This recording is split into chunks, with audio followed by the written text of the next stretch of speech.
Yeah. I love my HBCU.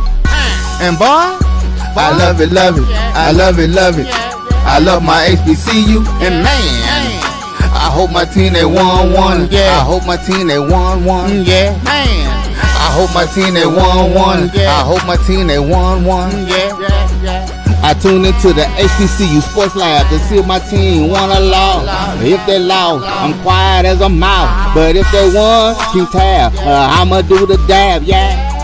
Dr. Cavil, he know what he be talking about. Mike and Charles, they know what they be talking about. They compress the analytic data with this hip hop. If you know them like I know them, they gon' tell you if your team, if they won or lost, and who the ball. So listen to Professor, yes sir, and pay attention, cause he gonna teach a lesson. This is Dr. Cavil with Inside the HBCU Sports Lab with Mike Washington, Charles Bishop, and AD Drew. Mike Washington is on assignment. I'm not sure if he's in Brazil or around Greater Houston, Texas, or in Philadelphia. Who knows? He might be halfway around the world. Maybe doing some work in Haiti, the superhero Mike. With that being said, shout out for Haiti's independence, the end of Kwanzaa, as we talk about Amani and Faith. Shut down 2025. Now as for 2026, we'll see what that has to do with everybody. Shout out to Jeff Roberts saying Aggie pride, no doubt about it. I know there's some football games going on, but we're going to talk some HBCU sports because there are some basketball updates on the winning side for the SWAC to give you. So we'll get in a little bit of that. But before we do that, let me do this appropriate. Welcome to episode 763 of Inside the HBCU Sports Live Radio Show and Podcast, the show that's covering the sporting HBCU dash for all things HBCU sports, for institutions large and small, from the NEIA to the NCAA. We share insights and information on the HBCU sports culture, HBCU athletic aesthetics to facilitate the story of HBCU athletic programs in the business of HBCU sports. I'm your host, Dr. Kenyatta Cavil, along with my co-hosts. Today, that is Charles Bishop and AD Drew. We're filming from our home studios in Signal Live, as we like to do to KSWH with the Texas Radio Hall of Fame, and multi-Hall of Famer, that is Ralph Cooper, in a beautiful home at Texas Southern University from Houston, Texas. With that being said, let me bring everybody on and see how they're doing this new year, 2026. Man, I got to say that enough so I get used to it as I sign many documents that I have to sign over the year, that I'm making sure I'm putting 2026 on there. So you'll hear me say that quite a bit today just to practice and get that in. Let me go to you, Charles. Obviously, you've been quite busy over the last couple of days supporting family and doing your duties in terms of making sure family does well. I hope all has been well with the family. Can you give us an update? How's everybody doing on that side? You're on mute. Did we? Can you hear me now? Yeah, you good. Okay, perfect. No, all's well. All's well. My oldest is getting ready to go back up for her last semester in college. So last? You just said she was a freshman the other day. Man, she is about ready to get up out of there. So so yeah, last semester on deck. So and then my youngest, she's finishing up high school. So got a lot of graduations coming up this semester. So all right, good deal. Graduation gifts, man. Yeah. Tag you up. Don't be calling over here asking for no extra. I'll hope to check to you at the end of the year. That's all I got. I tried to help some, brother. Right. I'm about to hustle up some graduation money here. Man, that's why you sent me that email asking me to pick up some more house games. Oh, yeah. I see now. Smart move. Have headsets will work. Yes. No doubt. Let me go to you, AD Drew. How are you doing this 2026? I'm doing better than my people back in the state where I spent a lot of my life back in Alabama, considering what happened to them out in Pasadena today. So yeah, they definitely could save that money. Yeah, they're definitely doing better than those folks. As Indiana looks like they're going to be the first team that actually received a bye to win a CFP game. Just so I throw something, I throw it out there. But speaking of upsets, let's get back into HBCU. Upset alert. 2 minutes to go, everybody. Valley 61, Alabama A&M 61. Ooh, it's a good one. That's just something about them Thursday games, Charles. It used to be the Monday game. Yeah. That's something about them Thursday games on the Curse of the Thursday game. It is what it is. Some of the new stuff we talk about. Real good stuff. Before we really get into it, did you get your black eyed peas? Y'all do your black eyed peas, your greens. Some people like the cabbage, add some turkey in there. Did you do your rituals? Yeah, just finished eating my black eyed peas and some cabbage, so I'm good to go. Mine is sitting up there warming. I went to colleagues and got a little taste on it, but it's something about Faith's black eyed peas, and I can't wait to close out this show because I'm running in there sitting at the table for the nightcap, as they say. 80. Doc, you forgot to ask the most important question. Yes. How many people actually made it to midnight? Because at our age, we just like a 10-year-old kid. We try to stay up, especially if you're not ready to go out. Some of us, you have been invited to nice house parties, or you decided this year that y'all gonna go out and do your thing. That's one thing. But if you're at the house and you're chilling, and maybe you buy a nice little bottle or something like that, or something, did you make it? Right, and we've gone from, I don't know about you guys, but I've gone from in the club on New Year's Eve paying them astronomical rates when it was $20 cheaper last weekend when it wasn't New Year's Eve, to obviously I've done the watch night services at church, and now my watch night, especially now since they want to play football on New Year's Eve.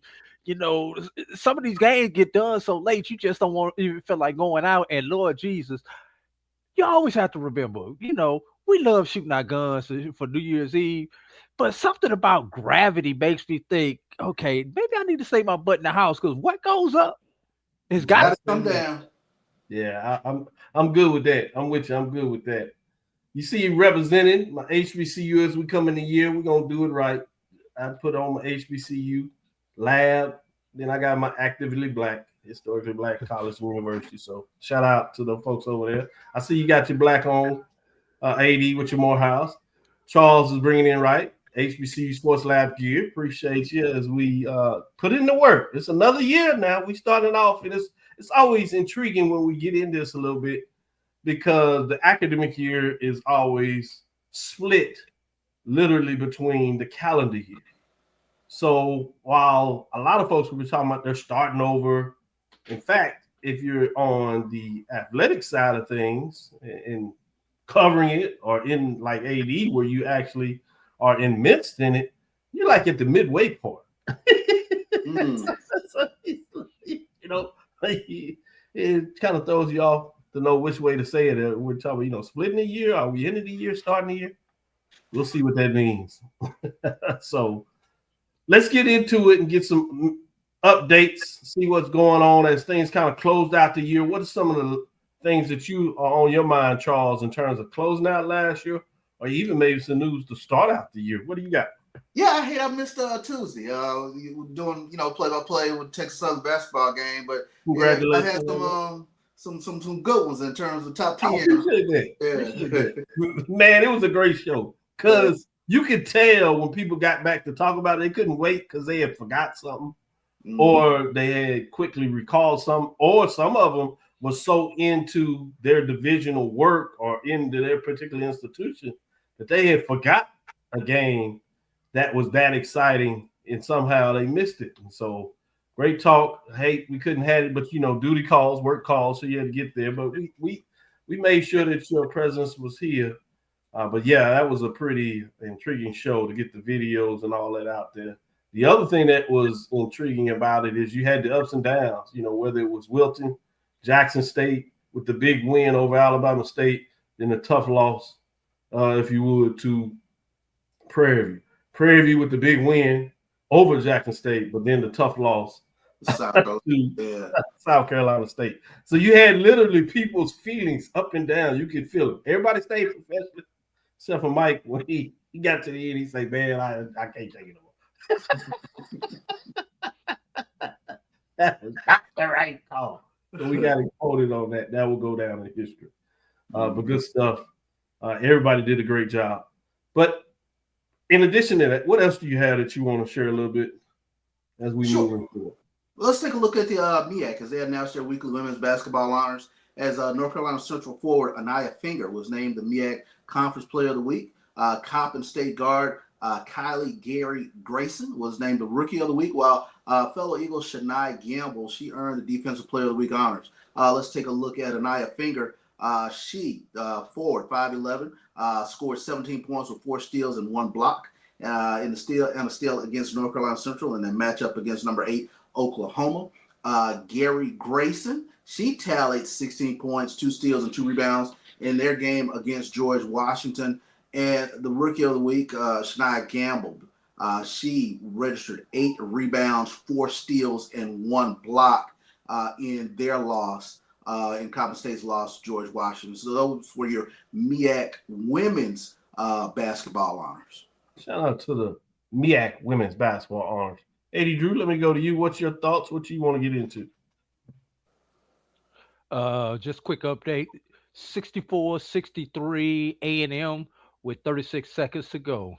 So maybe by the time I get done with my update, we'll have we may have a great update. Keep it going. But we can't run away from football, everybody. And we can't run away from attendance talk. So let's go ahead and get it in, y'all. Jackson State once again leads the FCS in attendance. They averaged 28,733 for home games, for their home games, outdrawing every other program in the subdivision. Here's maybe the shocker to everybody. Nationally, at number 3 was Southern. Despite what happened on the field, they were number 3 with 22,051. Coming in behind them, Norfolk State. Obviously, we had the Vic bump with Norfolk State. They averaged 21,212 in their things. Going on down the list, ranking number 7 nationally was Alabama State at 26,118. Just outside the top 10 at number 11 was Alabama A&M, 14,111. FAMU was number 12, 14,093. South Carolina State, our national champions, 12,702 at number 15. And at number 18, Aggie Pride coming in with 12,282. So that gives us 1, 2, 3, 4, 5, 6, 7, 8 of the top 20 in attendance. 3 of the top 5, 4 of the top 10, 5, 6 of the top 15. I want to get in a little discussion on this, but I want to hold this off. We're going to do it in the second segment. We'll finish out some news and we'll take a whole segment to get in a little attendance talk. And then we might add in some additional news, but we'll take a deeper dive and get your thoughts on that because I think it's a chance to really talk about what that looks like, particularly when you talk about Southern, what they were able to do losing. You can't not shout out Jackson State. They increased what they had last year to lead, and they just continue to lead, show out. Obviously, the bump with Norfolk State is interesting. So people are doing it in different ways, but finding a way. Overall, when you look at HBCUs, what does this mean, and where do you put this, and how do you make this work even more for you economically? With that, let me go back to you, Charles. Before we take that break and take that deeper dive, what's some other news that you want to share before we get into our first break and come back on the other side? Oh, yeah, kind of interesting. Kim Mulkey, she had some comments, head coach for LSU's women's basketball team, but she talked about helping HBCUs in terms of providing them guaranteed money, and that's especially important within this NIL era. And this came to us from HBCUsports.com, but LSU women's basketball coach Kim Mulkey, she talked about playing HBCUs isn't just a scheduling choice. It's a way to give back to programs with fewer resources while fostering growth across women's basketball. So when she was asked about the significance of playing HBC opponents, she talked about, after they played Alabama State this past Sunday, she explained the scheduling goes beyond filling open dates. It's an opportunity to help programs by giving them guaranteed money that matters, especially in this day and age of NIL. So interesting comments coming from Kim Mulkey in terms of LSU women's basketball scheduling HBCU teams. She always has interesting comments in various ways. But she did it again. Yeah. It'll be interesting to see what that means to a lot of folks. Do they use actually game guarantees for NIL? Obviously, it's something that you can do, but we've heard a little bit about that being the nature of the business. That some programs are looking at doing that for football, but hadn't really heard that for basketball on the women's side. But that may be the case. We've heard it some on the men's side. So Cherie's not dead. It could be the very thing of what that looks like. It'll be interesting to take a deeper dive over the year to see is that the case, or is that something that she believes should be the case, and therefore thought it was the case in terms of what that looks like. I'm gonna give you the final comment, Drew. News that you want to get out there. Like I said, we'll take that break. Then we'll come back on the other side and talk a little bit more about that attendance. I'm just gonna give a score update. Yes, Jada Murphy knocks down 2 free throws with 23 seconds remaining to put Valley up 65-64. A&M has called a time out. So we're in the midst of a for us to call right our timeout, take our first break, come back on the other side. Great update, Drew. Way to do that, Drew. We'll be right back after this first break. This is Brian Fulford. AD Drew and I are co-hosts of the BCSN Sports Wrap. We talk about all things related to HBCU athletics. From the games, teams, coaches, and fan interest stories, we cover it all. You can find our shows on Facebook at BCSN Sports Wrap, YouTube at MyJBN Online, and everywhere you listen to podcasts like Anchor, Spotify, Google, and Apple Podcasts. You can also find the show on the Jericho Broadcast Network's app. Make sure to download. We look forward to you joining the conversation and being a part of the show. From cancer care to accidental injuries to cardiac care, we all know that there are times that you can't control what happens in your life. But with Globe Life Family Heritage, you can be prepared to weather the storm when it comes. Call Dr. Beverly Eagle Rogers at 877-300-8269 or visit the website at globelifefamilyheritage.com. With over 25 years of serving communities, Dr. Beverly Eagles Rogers is here to help you and your family through difficult times. Dr. Beverly takes pride in Globe Life being one of the few companies that returns 100% of premiums to clients that stay healthy. So for more information, call Dr. Beverly Eagle Rogers at 877-300-8269 or visit the website at globelifefamilyheritage.com. Into these colleges, and we have to fund our kids in these colleges, and we have to make sure our kids have seats in these colleges. Now, what about HBCUs? You mentioned absolutely. You got to fund them all, and you've got to make sure they're properly funded. You know, the real reason why I went after Comcast and Charter, it didn't have anything to do with my cable networks. It didn't.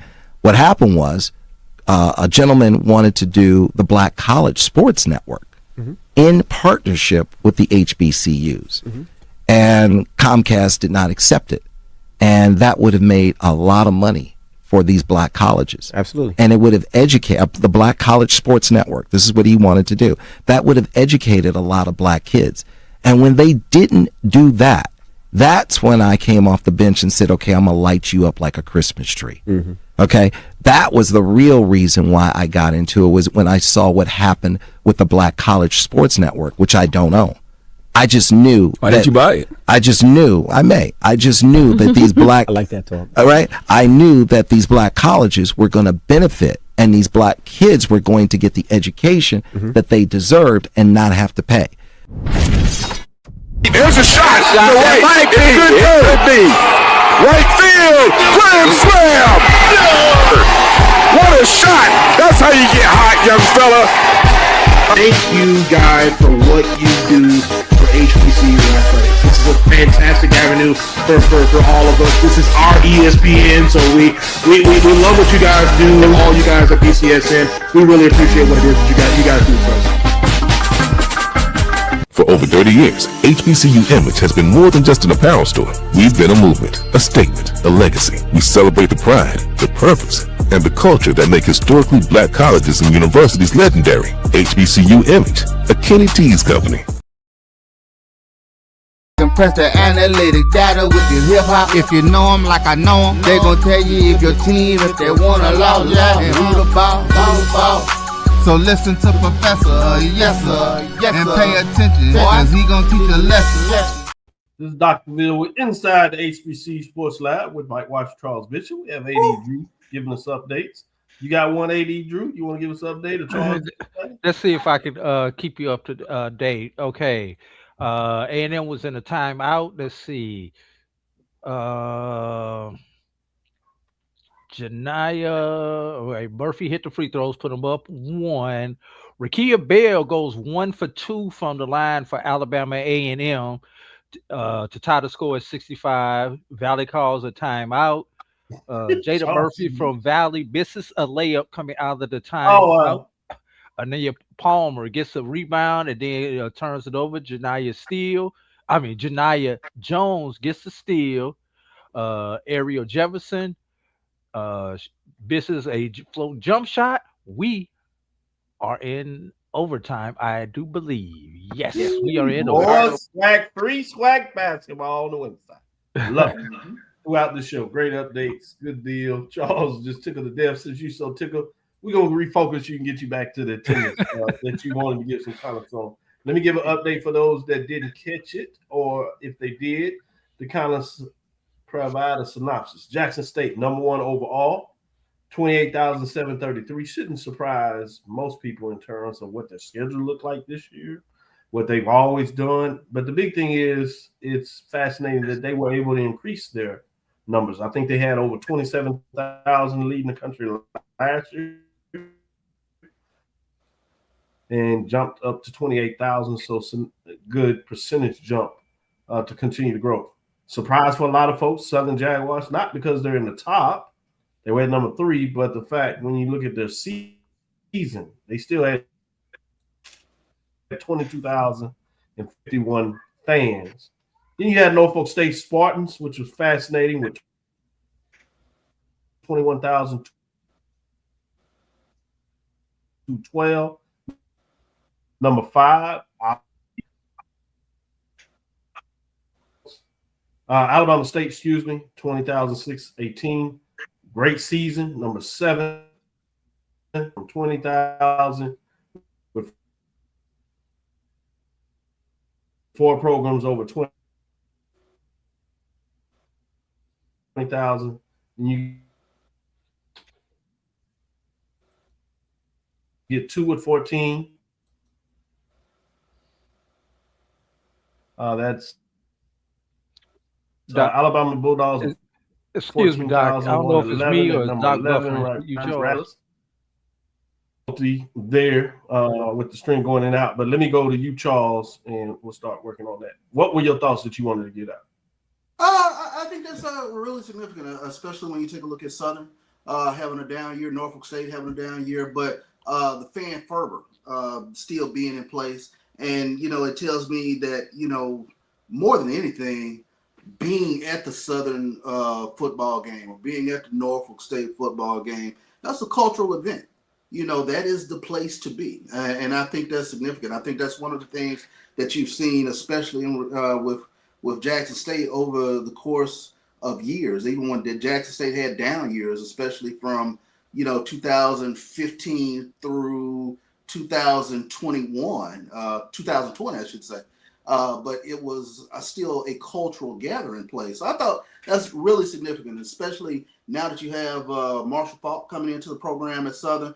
You expect those numbers to go up. I mean, and, honestly, shout out to the jukebox, for keeping that fan interest, in place. Even when the football team isn't meeting expectations, there's still a rationale or a reason for A.W. Mumford to be the gathering spot, for Norfolk State Stadium to be a gathering spot. And, I say this all the time, I distinctly remember, the homecoming Grambling did not come to Jackson, but it easily was probably the most memorable homecoming experience because being around the stadium was a gathering spot, and that energy, that fervor, that just has continued to carry on, throughout the year. So it's very interesting where you have a situation where that stadium is the place to be. It tells me that it is significant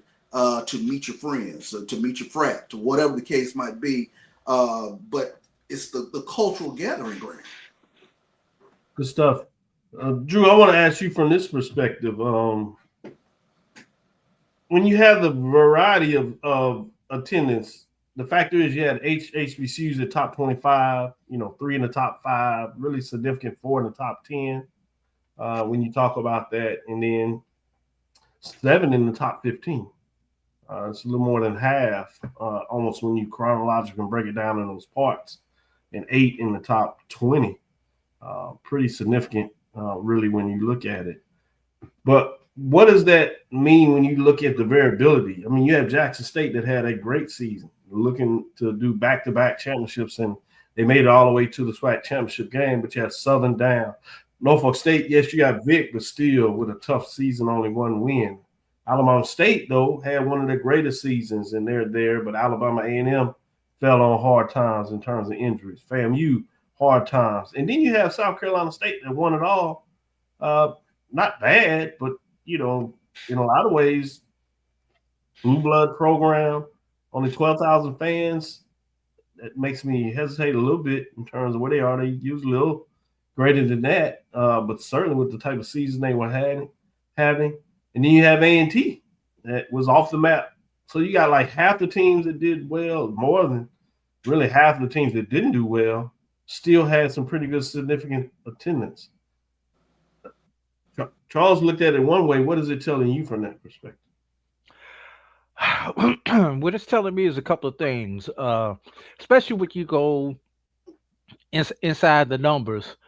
And number one, we know we get our homecoming bump for our game. So when you take that homecoming, where for most of us, homecoming is double what your regular attendance is, how much does that factor? Jackson State 28,000, but what was homecoming? 40 plus, correct? Mm-hmm. But when you take a stadium like, say, Alabama State, who averaged 20,000, their stadium capacity is only 25,000. So I think that's a better way of looking at it, is looking at percentage of capacity instead of just raw numbers. 14,000 in Bragg Stadium is disappointing. And what I mean disappointing, because it creates a poor atmosphere. That's a good point. So I think those are some of the things that we need to look at when we do it, especially when you subtract homecoming out of these attendance numbers. That tells you what your true attendance is, and then look at that as a percentage of your stadium capacity. That tells you how many diehard fans that you have, how well you're marketing your team to the local community, or those who, within a 2-hour drive of the game. And let's be real, when you go back and look at something else with these, Dr. Cavil, all of these teams are in metro areas. I wonder what kind of a factor that plays in. Jackson State, metro area. Southern, metro area. Norfolk, metro area. Alabama State, metro area. You do not see one rural HBCU on this top 20. Other than the Bulldogs, they're the only one. Which still points to your overall point. Wow. Yeah. But even still, when you draw that circle around Orangeburg, though, You know, there's Yeah, you still got there's a Columbia couple and pockets, relative you to know, the state. Columbia Yeah, relative to and Charleston, everything else, relative to the state. Charleston, that are relatively close. You know, you don't see a Valley, you don't see a Alcorn on this type of list. So it's just little different things to look at. Somebody asked a question, Doc. Maybe you can help answer this.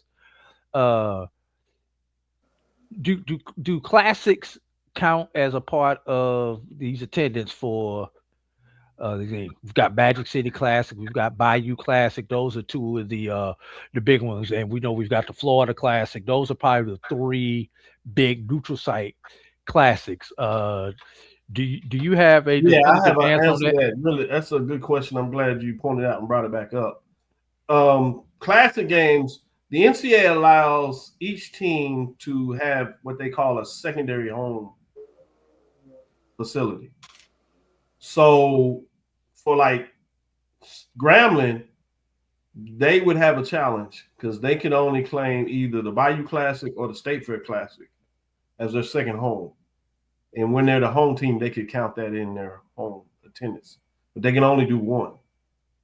It used to be like that for Prairie View. You know, you had the Labor Day Classics, particularly when it was played in NRG Stadium, Astrodome, going further back, or the State Fair Classic. They could only claim one. So if they had both of them and they were their home team games, they couldn't cover that.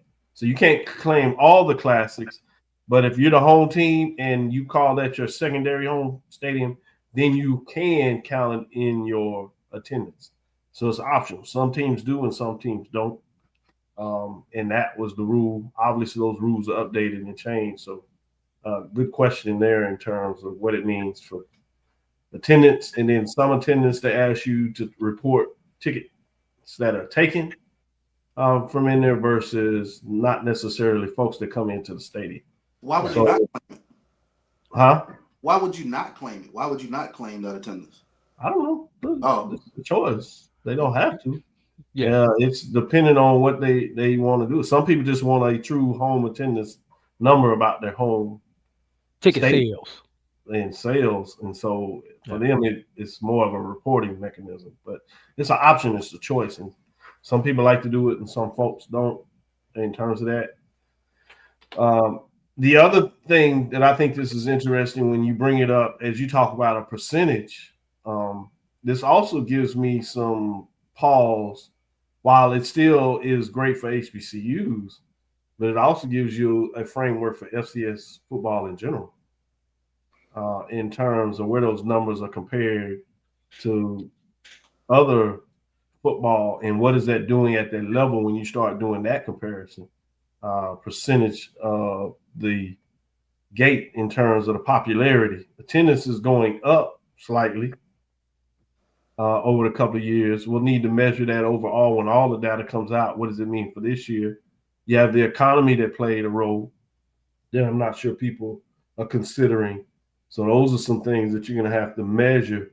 And we need a little more data to extrapolate to see and probably make some more updates of data points of what that looks like, speaking of Mike, in terms of just raw numbers, percentages of gate, location, metro areas. I think those are a lot of good variabilities when you start thinking about what does that look like. And it gives you a better chance to talk about what is the health of HBCU sports and why you would want to look at all these variables so you can talk about what is the health. If the health is good, then you want to make sure you're doing attributes to continue that health. If there's some health things that are not as good, then that gives you also opportunity to make some changes. It's important that you do take all those variables into place when you're looking at these numbers and not just necessarily look at overall attendance. Let's take our last break, come back on the other side, get back into it and talk a little bit more about the basketball. See if we have some updates. We'll come back with those updates and see your early thoughts in terms of women's basketball, the basketball season. Looks like Southern is doing what they're supposed to do. We'll talk a little bit about that on the other side. This is the Dean of the College of HBCU Sports, Kenyatta Cavil of Dr. Cavil's Inside the HBCU Sports Lab with Mike Washington and Charles Bishop. Come mix it up in the lab where the course lecture is in session every Tuesday from 6 o'clock p.m. Central Standard Time on Facebook Live, YouTube Spreaker, or the BCSN app, as we discuss all things about the HBCU sports culture, including exploring the week that was in the sporting HBCU diaspora, as well as the upcoming week of HBCU sports. With me, the Dean, the College of HBCU Sports, on Dr. Cavil's Inside HBCU Sports Lab with Mike Watts and Charles Bishop. Course lecture dismissed. Looking for the ultimate cultural experience of 2026? The Zora Outdoor Festival of the Arts is where you need to be. From January 30th to February 1st, Eatonville, Florida will come alive with incredible live performances. Immerse yourself in interactive art. Shop from over 80 vendors. Take a journey through history with a new virtual tour app. And enjoy family-friendly STEM activities. Plus, don't miss the unforgettable R&B tribute to the legends. This is more than a festival. It's a celebration of Eatonville's rich cultural heritage. Visit zorafestival.org for tickets. You're looking for the latest information on Southern University sports, the Southwestern Athletic Conference, and HBCU athletics. There's only one place to go. Tune in to the Carlos Brown Show, exclusively on the Black College Sports Network. When it comes to professional learning, teachers deserve better. From the leader in online learning, Stride brings you the Stride Professional Development Center, an on-demand library of mobile-friendly courses that gives teachers choice and flexibility, allowing them to learn anytime and anywhere. Our dynamic courses provide bite-sized learning and help educators advance their knowledge while also gaining professional development hours. It's time you take charge of your learning. Visit us today to get started.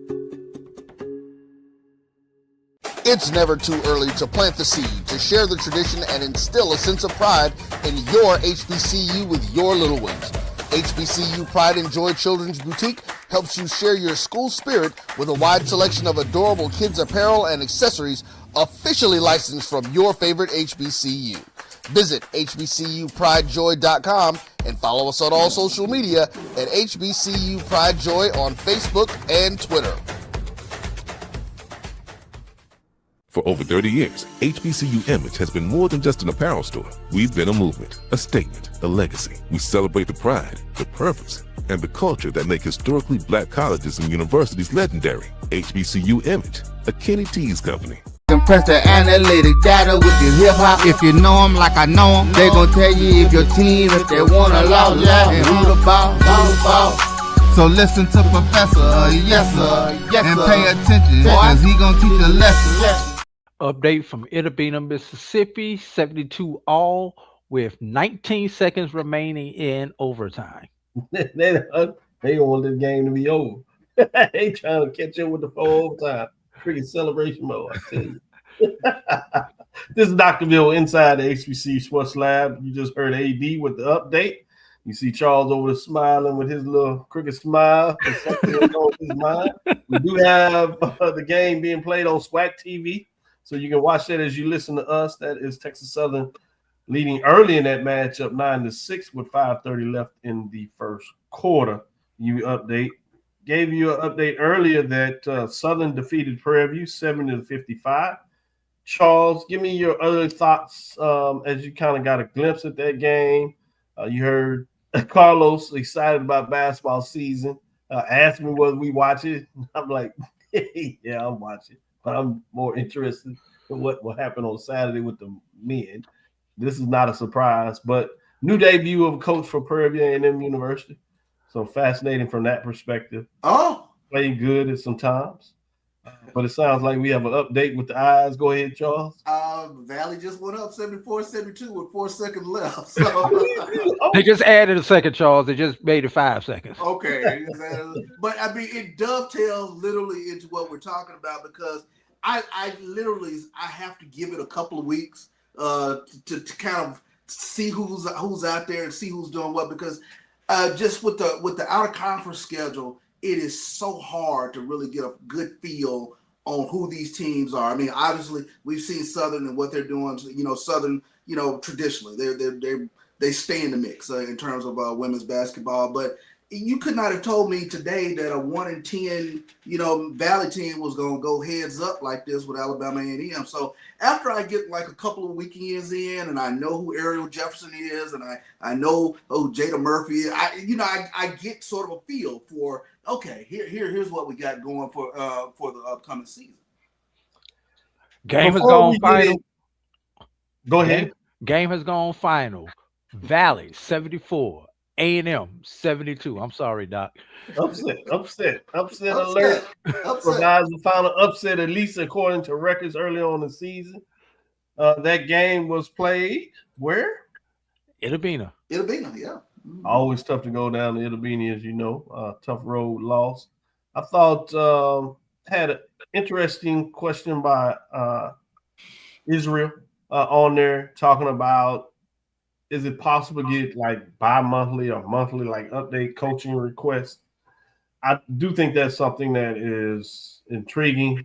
Maybe with SWAC TV, there's a way to get that going. But it's like the chicken and the egg. You have so much interest from the football side, and they do the weekly. They've started this with providing the basketball and men's and women's basketball media day, if you would. Yeah. And it goes with some interest, but it's a challenge because it's right in the middle of football season, which is getting so much of people's times and energy. I think that's a really good question, Israel. I'm not sure if there's a really good answer in terms of what that looks like. Can I give my answer? Sure. Why are you waiting on the conference office, or why is your institution waiting on the conference office? They have this thing called YouTube. They have this thing called SWAC TV. Instead of waiting on the weekly coaches call or bi-weekly coaches call or whatever, however you want to do it, why not have your sports information department and your head coach create their own coaches show? I was going to actually get right into if you want to, and if they want to open it up where they could talk to the people via email, text, chat, or live, let's be creative. You don't have to wait on the conference. You don't have to wait on the local newspaper or the TV station to do this stuff anymore. And I will give you this. I think a lot of this is coaches. Mm-hmm.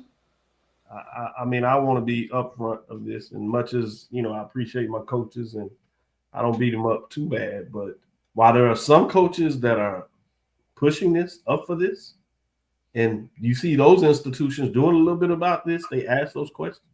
You have some coaches that really don't want to do all the extra time. They just want to coach, focus on their stuff.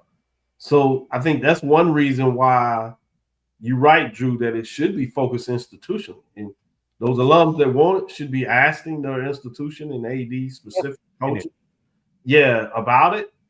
But the reason you don't necessarily see the push by the conference office is that fact that they can't get a quorum from the coaches that really support it. There was a little wrangle in terms of the basketball media day. Unfortunately, that first year, remember, it was in Dallas. It went really well. And for the most coaches, they loved it. They hemmed it hard first because they were like, it take away from basketball. When they got to it and went well, they liked it. You had the next year at Houston. Then it went to Atlanta as they moved, now in Birmingham. So they're starting to get into it and liking it. Maybe it's just a slow grind where they have to kind of get into that mood. But Charles, your thoughts on that?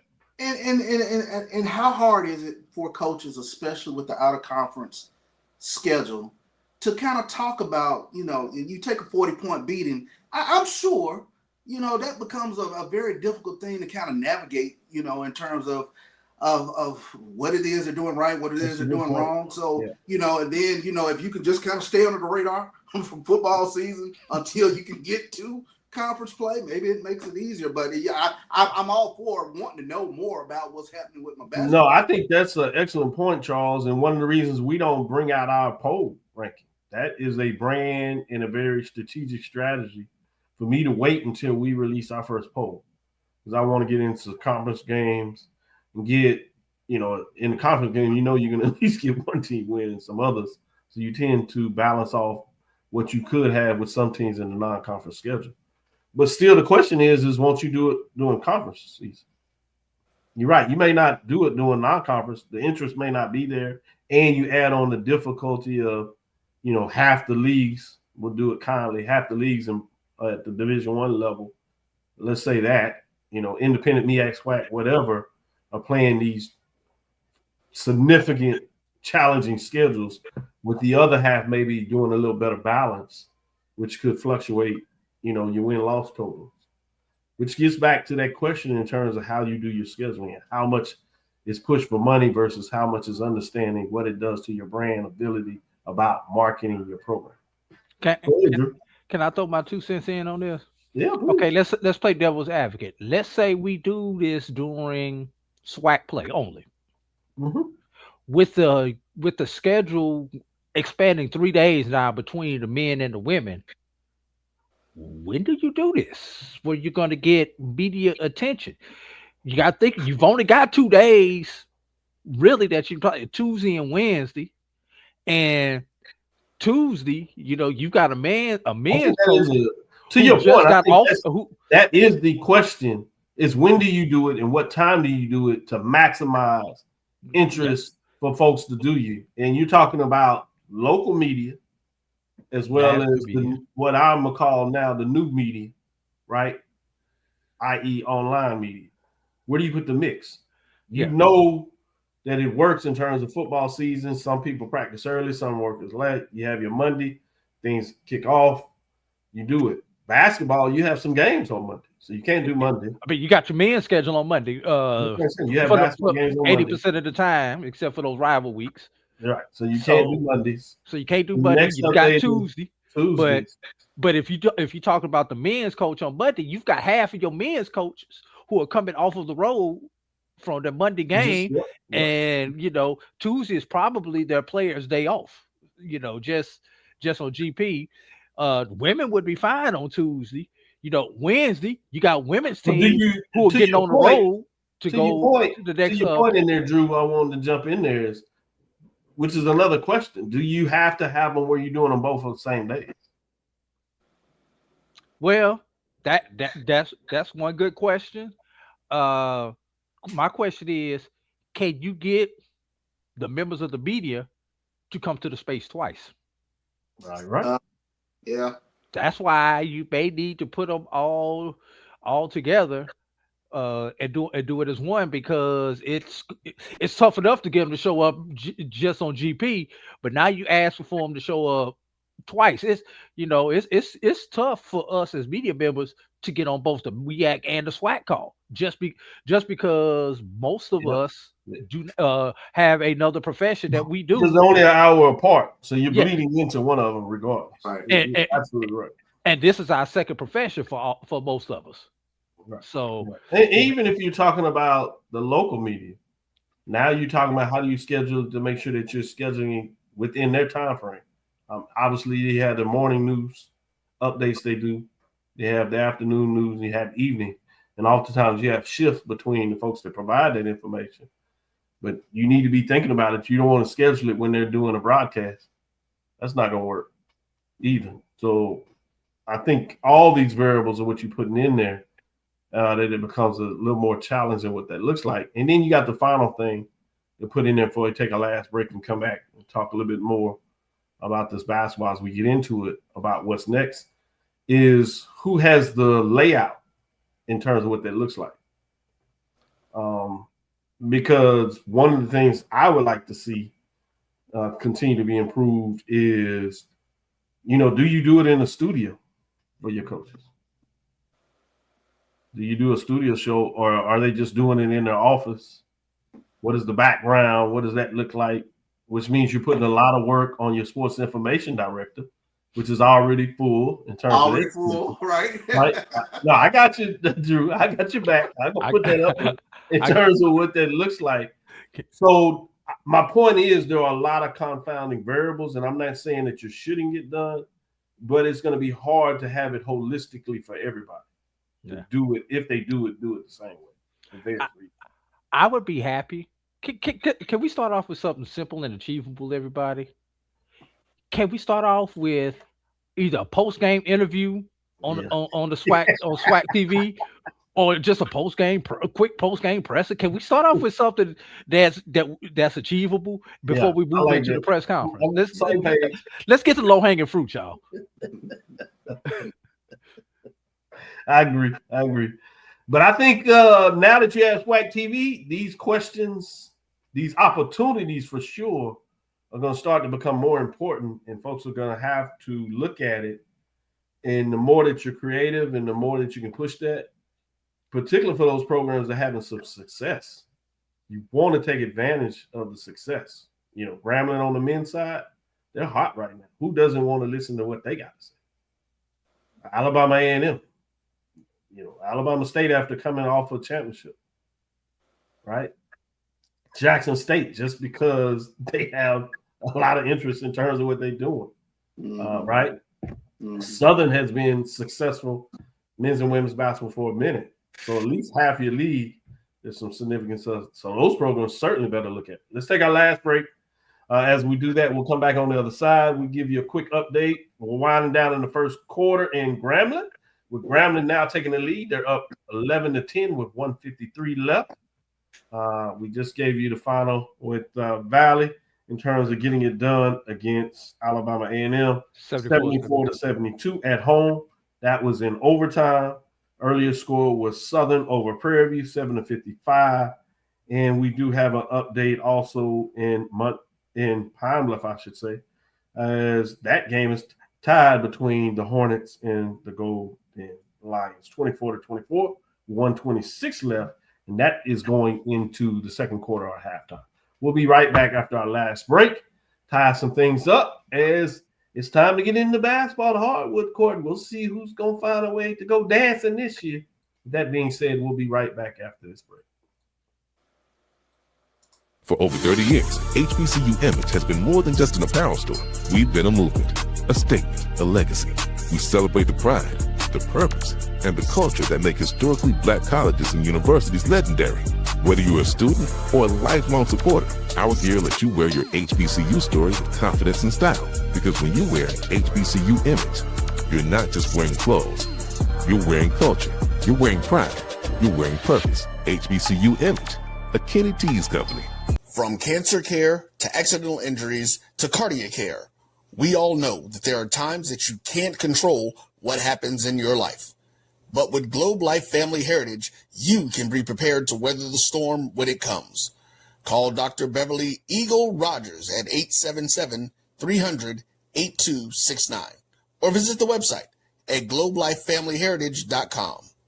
With over 25 years of serving communities, Dr. Beverly Eagles Rogers is here to help you and your family through difficult times.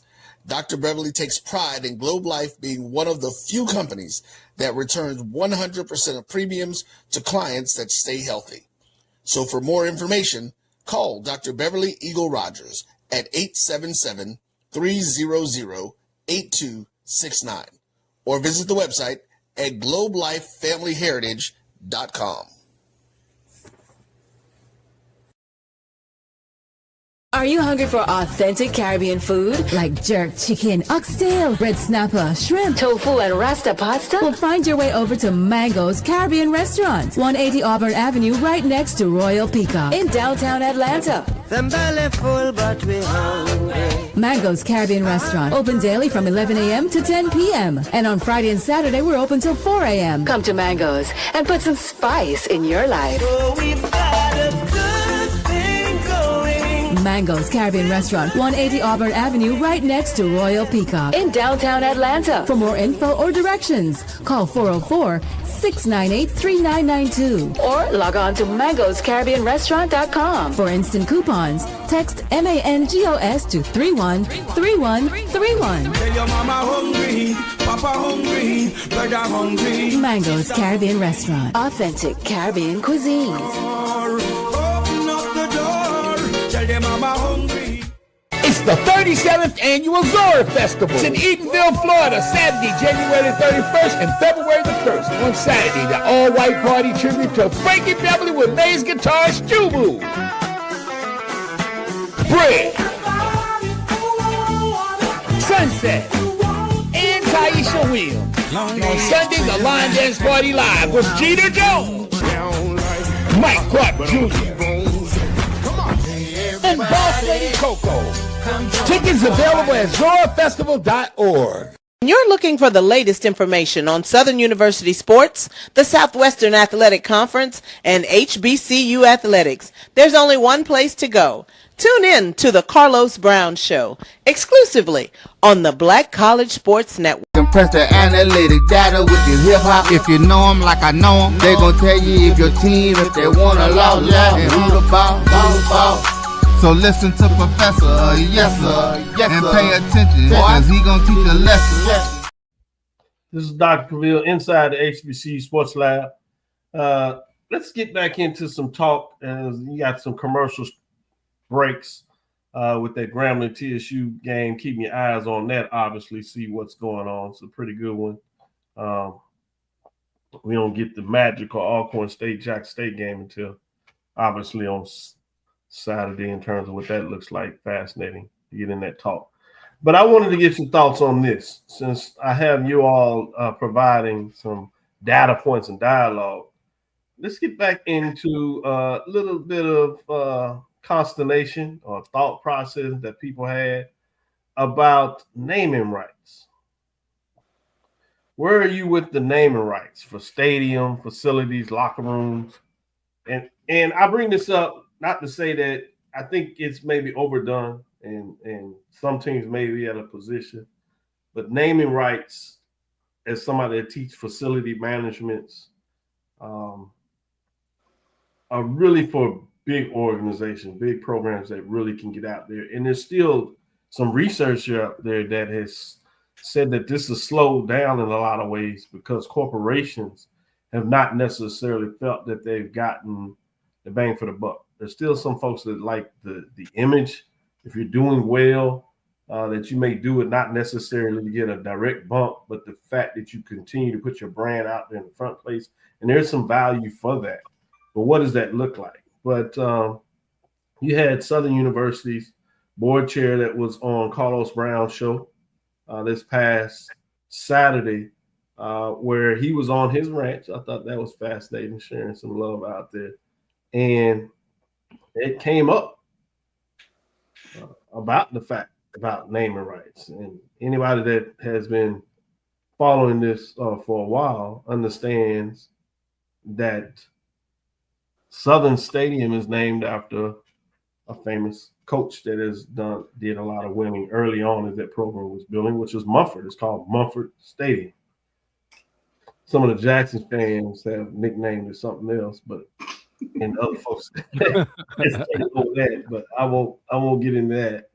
So Tony Clayton is the board chair, and it's fascinating when he comes on the show. Folks that have followed Carlos Brown over the years knows that they have a friendly tat, for lack of better words, in terms they go at each other, but it's all in good fun, and you can tell there's a lot of respect in terms of for each other. But it's always funny because they kind of had one conversation that seemed for a lot of folks on the outside that it went there. And it wasn't just that. They were just having real meaningful conversations about what they both thought was best for Southern. Let me point that out from that. But he said in this business framework that he thought it was a great opportunity for Southern. And one of the things you can tell that Southern's looking at is how to continue to find revenue streams. Let's put that on the table. And one of the things about finding revenue streams beyond what they've done with the new coaching search, and they think they have a lot of momentum in terms of value, and it's working in terms of people talking about Southern, at least at this point, is about naming the stadium. And I think there's a simple solution is that, we just saw the Rose Bowl earlier, right? And if you know anything about Rose Bowl, it is the oldest bowl history out there. Oddly enough, State Fair Classic is founded, one of the bowls founded right after in that same time period back in 1920. This was the 100-year anniversary of the State Fair Classic founded in 1925. Just to put the HBCU tie to that, obviously Rose Bowl goes back over that. But the Rose Bowl title does have a sponsor, but it is presented. It's the Rose Bowl presented by the sponsor. So, that's one way to look at it. And so there's multiple factors in there. Are you too late for the game? You do that, but some people were saying there were concerns, maybe taking A.W. Mumford's name off the stadium. Some people talk to the family, and other folks are saying that it's not really a concern of theirs. There's a way to do it. So you have both of that. Obviously, you have out there in the social media world, people were giving examples of naming rights on the stadium. So I won't give any brand value for those that hadn't support us, but to put that out there. We'll start with you, AD Drew. Where are you in this space? Obviously important to need to generate revenue, but where are you with this thoughts in terms of naming rights, whether that is for a huge facility, football stadium, basketball, gymnasium, building, or even locker rooms or other weight room facilities? Where are you with that across the board? And I'm gonna go two different directions on this one, and I need y'all to stay with me on this one.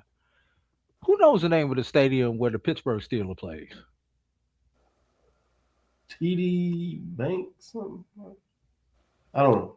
So I'm not sure. If I it's get like it's like Akashura or something like that. Yeah, eccentric field or something. Something like that. But what do we call it? It's still Heinz Field to us. Yeah. So my point is, great point.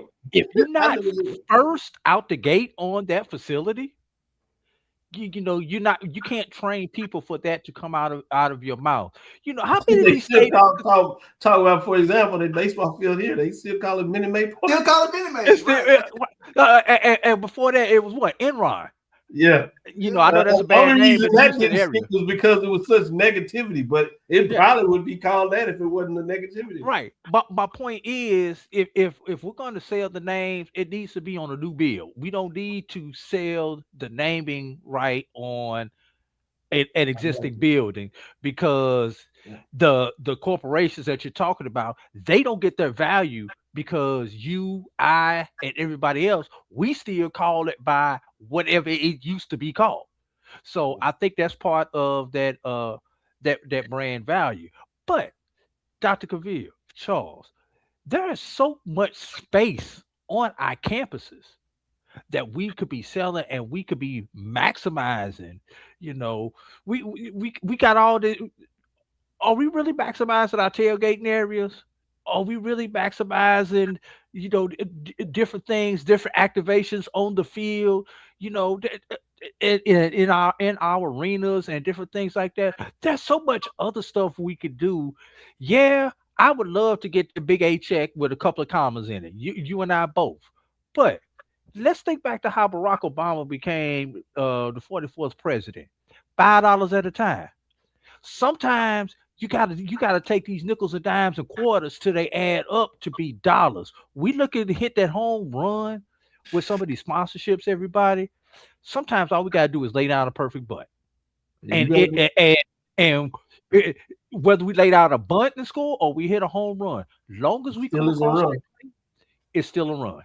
Yeah. So good stuff. You want to talk about this younger generation, though? They're gonna talk about you these church. And Charles, let me go to you and ask you that to chime in, but I want to put a little more on the plate there.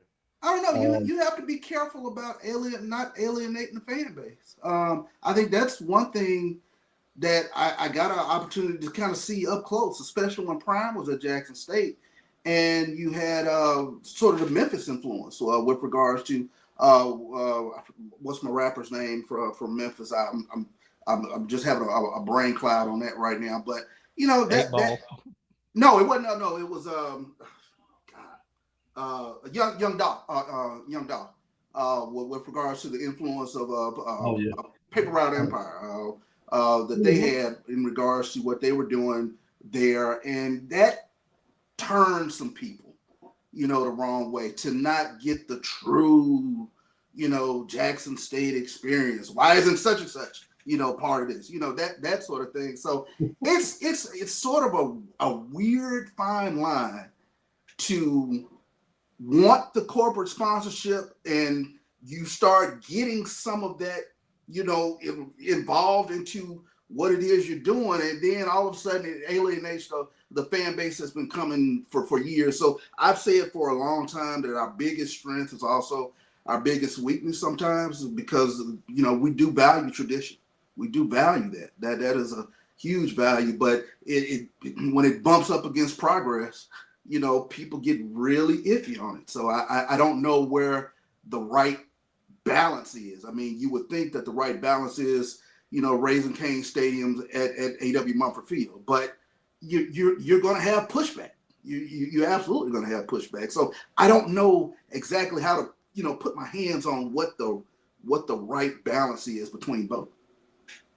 No, I think that's what those leaders in terms of the board chairs, the board overall, presidents, chancellors, ADs, VPs of athletics really have to wrestle with in terms of what is the balance of what that looks like. Then you have this additional conundrum. Chris brings in here, doesn't it also depend on the corporate sponsor? Yes, you need to look at the corporate sponsor, particularly these days, because you can get a corporate sponsor that may be out of line with the quote unquote black community in terms of who they're affiliated with. Info. And that's I want to see somebody name a field after Target. Yeah, that ain't about to happen no time soon. That's you talk about alienating fan base. You better be very careful. It's a great point by Chris put out there. Then you also have the state rules and guidelines that came up on the show yesterday in terms of Ken Rashad as they were doing their podathon in terms of what that looks like, which is important also to make sure you understand the governing rules. And I don't think fans obviously look at that, and it changes from state to state. So just because one institution can do it, public institution in the state, doesn't mean another one can do it in terms of what that looks like in terms of that. And then the last part is also the value. I think we have a value, rightfully so, in terms of how we see HBCUs. But when you're talking about value with corporations, they're going to look at metrics. Yeah. And they're looking at buying. We know our buying index is high, but they also want you to be able to show some direct correlation. If we put our name on this and it's put out there, will your, your support, to your point, Charles, will the fans, alumni, will they support it? And when I say support it, not just support and saying, yes, we like the fact that you put money on it. They're looking for you to support that organization. Engage. Yeah. So if you engage. When I'm talking about not just engage, they talking about you going to the store. So if you're talking about Raging Cane's supporting that, they're looking you to go to Raging Cane's and buy. Right. The basketball team. Let me finish this. I'm gonna get you in there. If I'm gonna put, $50,000 in your pocket as an institution, I'm looking for your fan base to put 50,000 plus one back into our organization because it's a business. AD Drew, you probably were going to expand on that. Yeah, I was going to say, using that Raising Cane's example, we need to bring that internally also. When we're on the road, we don't need to be pulling up at Chick-fil-A to feed our team either. We need to be using Raising Cane's itself. If there's a Raising Cane's option available, we should be doing it. Yeah. And honestly, we shouldn't be eating anybody else's chicken on the road, but them, because except they when are. You used to make sure you go to Frenchie. I said as a team, not as an individual, as a team. Now, to your point, though, in all seriousness, those are things that you really have to take a deeper dig into of how you do that, because even if you get it the first time, one of the things is you want this relationship to be ongoing. And those are things they're going to look like in the metrics to see, all right, does this relationship make sense? Because the first deal is nice to land, but really once you want that deal over year, or past the 3 or 4 years you had it, is you want it re-signed. And that's important from that perspective. So great dialogue, great discussion in terms of providing some coherent thoughts on that and putting some more variables on the table that people must consider when they talk about that. That'll do it for the show today.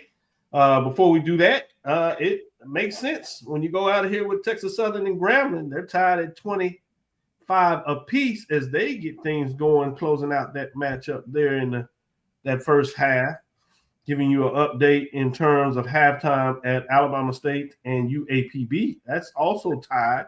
It's tied at 24-24. So it's fascinating to see how these games will come out. Somebody will feel good after the evening, while others are going to look back to get back into it on Saturday. It's that time of the year officially now, Charles. We're in basketball season. And Saturday, you bring on the MEAC as they start playing their games as well. Let me say thank you for listening. SIC and CIAA kick back up this Saturday also. They kick back up. How many weeks have they been playing? 2? 3 to 4 weeks, depending on the conference. Just quickly, full slate of MEAC action. Howard visits the South Carolina State. Coppin State visits Delaware State. Morgan State at Maryland Eastern Shore. Norfolk State at Central. Good stuff. And to do the other side, since you brought that up, that's a great point. You have FAMU, the rivalry game, Florida A&M and Bethune-Cookman on Saturday. That should be fascinating. It will be on YouTube. Alcorn State at Jackson State.